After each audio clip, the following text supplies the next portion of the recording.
Attack! Yow! Welcome, ladies and gentlemen, to the final installment of our preseason look at the ESEA Season 10 that is about to start. I am just going to be looking at invite, and this discussion open is too much of a crazy minefield for me. I don't have enough time to follow all the teams, all the players, all the rosters. But we have had predictions on our website in the past from Drogo. I'm not quite sure if he's going to be doing it again this season. There's some other predictions out there as well, including a power ranking over on ESEAnews.com done by RK. I suggest you check that out, as well as communityfortress.com for some ESEA Open articles. Looking at invite this season is going to be really awesome. We had a great season last season, and last season was kind of in a similar state, but I think there's a little bit more experience all around this season. And I think that, like last season, we kind of have a division between the top 4 teams and the bottom 4 teams.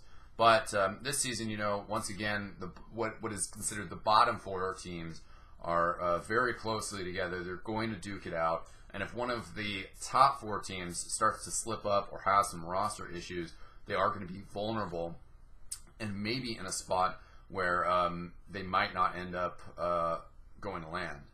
So that's going to be interesting. I'm going to provide my rankings of the top 4 teams, but honestly, I haven't seen enough yet of how the bottom 4 teams rank up against each other. That in some regards, it's going to be guesswork to see who's who and who's where. So first up, let's look at the bottom 4 teams. We have Mighty Ducks. That's Puff, Thrill, Doggles, Decimate, Mural, and Ghostiyama. I don't know Ghostiyama. I've seen Mural play a little bit. I know that Decimate is a beast scout, and then Puff, Thrill, and Doggles been around with 6 guys off. So they have those 3 guys have an invite season under their belt, which is a big help. 6 guys off had some troubles last season, so Puff and Thrill and Doggles should be pretty well acclimated and hopefully be able to guide their team towards some greatness. But none of those players were really top names, so that's going to be a little bit tough for them. Next up is HRG, which is Rick, Anonymous, Tech Dude, Omar, Trekkie, and Try. I watched some of their MGE tournament matchup against Mixup, and playing against Mixup, they got outshone quite a bit. It's also on Snakewater, which is maybe a map that HRG haven't really totally tightened up their roster on, or sorry, their game plans or strategies, at least against an invite level team. So maybe further in the season, once we hit Snakewater again, they'll be a little bit more prepared on that map. They are a solid team though. Try, Anonymous, Tech Dude have all been around for a long time, and they got skills. But we're at the top of the game here. Invite, it is a tough division. Next up is Snooplicity, Weeble, Snoopy, Nosferatu, Blank, Big AC, and 38 Special. Blank was in invite last season with Check 6 Gaming, and I think some of these players played together under Red Flag. Weeble's been up and coming, but I don't really know a whole lot about 38 Special or Snoopy. I've heard some good things about them in the community, but this is a team that I'm not super experienced with. Space Whales is a team that I am experienced with and that I love very much. I think that they are a solid team. I used to ride the bench for them, and I used to play with them. I played in some of their matches. I played in an ESEA IM match and an open match. I'm not on the roster anymore. This team, played well last season. They were, I think, 6th place finishers, but they were working their way back up the ranks,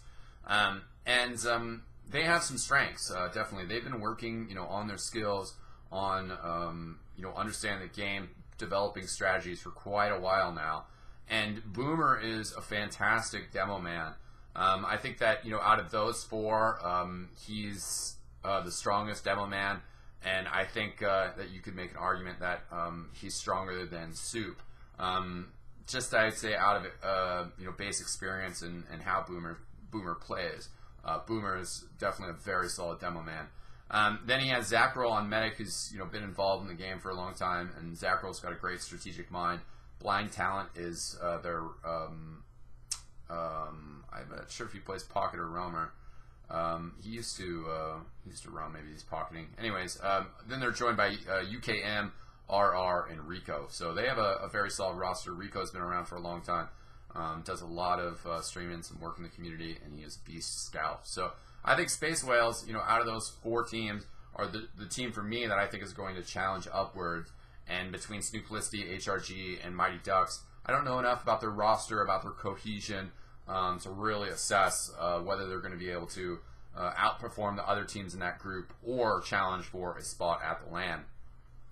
So now looking at the 4 teams that have basically, a very strong, like 80% chance at least of finishing in the top 4, and look like they're definitely going to be locks for that position.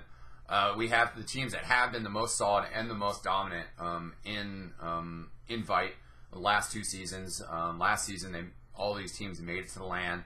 You have the Profits featuring Dashner, of course, until a couple weeks before LAN, known as EMG. You have Classic Mix-Up. You have Area 51, and you have the Experiment. Definitely some roster juggling happening, and I'm gonna break this down. My picks from top to bottom, 1st place to 4th place.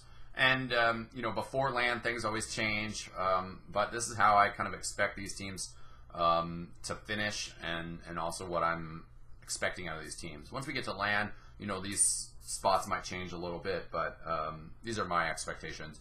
I think 1st place is going to be Classic Mix-Up. They are basically, they've just strengthened their roster. They haven't made any bad moves. Moose and Enigma were a very strong scout pair. Moose is just beast, and I think really his confidence level's high. He's tearing it up. He's comfortable. He's happy with Enigma. And I think the same thing with Enigma. Enigma used to play with Carnage, and they both had a lot of skill there, but I think his pairing with Moose is an excellent pairing, and they play off each other very well. Their demo man is Platinum, who switched over to demo before LAN, and he killed it at LAN. He did great. He did fantastic. And I think he's just going to continue to excel at that position, improve his skills, and become an even better demo man.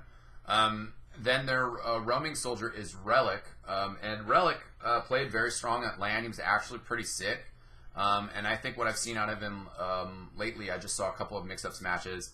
I think he's continuing to just work hard on becoming a better player and adapting to the game. So I think that Relic is just going to continue to beast it up and be a solid soldier. The rotation that they had, at the LAN, at ESEA LAN, Mezzer was their medic. Mezzer continues to be the backup for the team, but Hardblue has switched from Pocket Soldier to medic. Who's coming in as Pocket Soldier? TLR. Oh my god. So TLR and Hardblue have played together in the past on Check 6 Gaming. Hardblue is a beast medic, a beast caller. He is a great tactician. He plays with a lot of emotion, and he really knows kind of how he wants to win, and he wants to win. So Hardblue is a fantastic player, and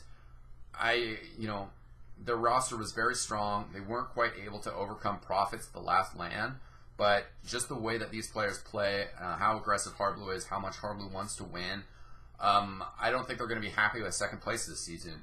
I know that last season, especially once they got to the grand finals, they were like, great, we're happy to be here. We're pleased to just make it to the grand finals.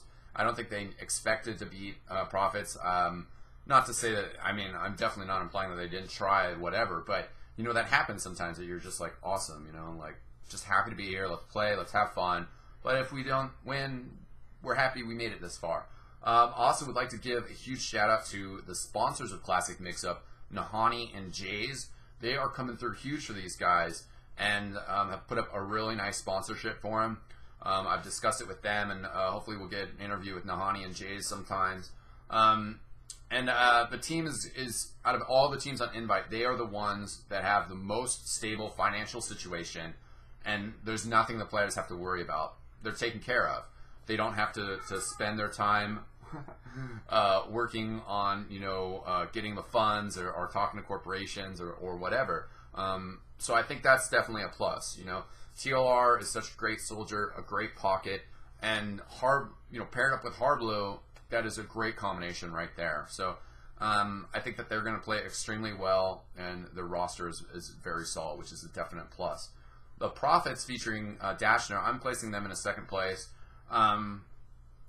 but they are also still really solid, not changing the roster up. I think, it's just maybe they've been dominating for too long, that Classic Mix-Up will start to figure out game plans to work around them and how to defeat them. CB is stepping back in as medic for Profits, and Reptile did a great job last season. It'll be interesting to see if Reptile just decides to stay as a backup for those guys, or if Reptile ends up stepping in for somebody else somewhere else during the middle of the season. Tyrone and Mackie still the soldier play. Mackie was going to step away from the team, but in the end, his girlfriend encouraged him to stick with the team and to keep playing. He wanted to make sure that he was his relationship was solid and happy, which is a great prioritization. I approve of it. I also approve of his girlfriend telling him to stick it out and to keep playing and not give up his hobby. So that's awesome that she's supporting what he does, and Mackie is going to continue to bring some crazy roaming play. And that's really exciting. Mackie is a great player. It's great to have him back. Ty always beasts it up. Did a great job at LAN, leading his team. He's a great team leader. Clockwork and Sizer are their scout pair, and Banny is on Demo Man. And all those players are hard to go wrong with. Banny is always working on getting better, and he's already really, really, really good. Best Demo Man in the game. Yeah, that's Banny right there. And also, they had YZ50 join their roster. I messaged YZ50 for a statement about, what sort of commitment he had back to the team. I didn't really get a response from him. I haven't had a chance to talk to Tyrone.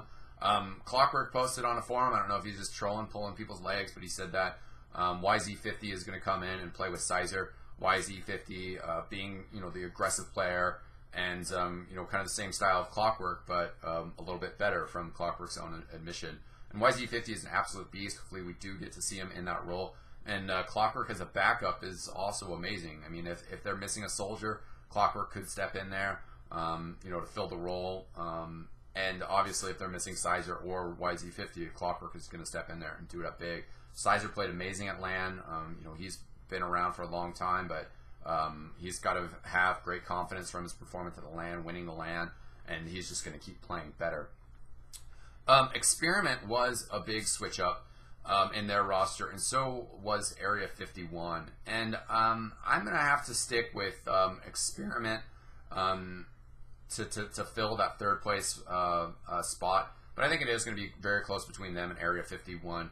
And as these teams beat each other up, if one of the lower teams proves to be dominant, if Space Whale gets all their wins against HRG, against the Mighty Ducks, against Nuplicity, and maybe picks off a win against Profits or Mix Up, or at least fights it out with Experiment in 51, they could really come in there and take the fourth spot away from one of these teams. But I do think that these teams both have their advantage, and I think that Experiment is going to fill that third place spot for me. Blackie Monster is a solid medic. He's been around the game, and he's got a good, unique style. And he's going to be joined by Seagull on Pocket and Wonderwall on Roamer, which is a fantastic soldier combo. Seagull returning to the game might find it a little bit difficult, but he does have a ton of raw skill, and he's ready to go. I mean, I talked to him I think last month, and a little bit after the LAN, and he actually juggled around teams. He went to play for the Space Whales for a little bit before deciding to go to the Experiment. They have Dummy on their Demo Man spot, who's a great Demo Man. He plays it very solidly. And then their scouts are Dante and Oplade.